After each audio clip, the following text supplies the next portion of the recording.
Жұмысын баяу атқарып, жоғары көрсеткішке қол жеткізе алмағандарды экономика және қаржы бөлімінің басшысы қала әкіміне саусақпен санап берді. Кенжебек Жанбосыновтың мәліметіне сүйенсек, қазір Шымкентте ауыл шаруашылығы және кәсіпкерлік бөлімінің салы суға кетіп тұр. Әсіресе шетелдік инвесторларды тарту мәселесі қиын дейді. Сондай-ақ қаржының жетіспеуінен жеке кәсіпкерлердің біраз бөлігі жұмысын уақытша тоқтатып тастаған. Бұл жағдай статистикаға кері әсерін тигізіп жатыр екен. Біраз салалар бойынша бізде орындалма қаупі бар. Бұл өнеркәсіп саласында, кәсіпкерлік саласында, бөлшек сауда, инвестиция, ауыл шаруашылық саласында, білім саласында, жұмыспен қамту, мәдениет, құрылыс, транспорт салаларында, тұрғын үй коммуналдық шаруашылық салаларында жыл қорытындысымен орындалатын объектілер бар.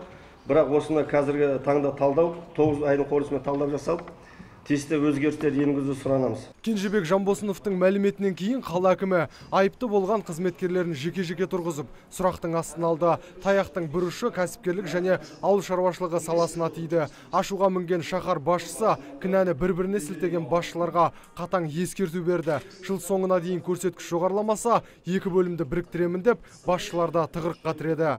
Вообще, я считаю, қазір ойланып жүрмін, осы сельхоз отделінің кәсіпкерлік отделді бірге қосып, үлкен отдел жасау керек.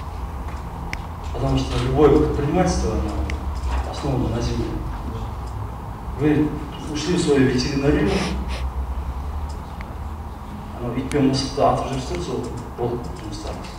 Жиын соңында Ғабидолла Рахматуллаұлы бұл мәселені тікелей бақылауына алатынын айтты. Сондай-ақ кәсіпкерлік бөлімінің басшысына қаржы ұйымдарымен бірлесе жұмыс жасап, бизнес саласын дамытуды тездетіп, қолға алуды тапсырды. Нұрсұлтан Тұрысбеков, Талғат Қырғызалиев, Абзал Тұрабеков, ТВК телеарнасының жаңалықтар қызметі.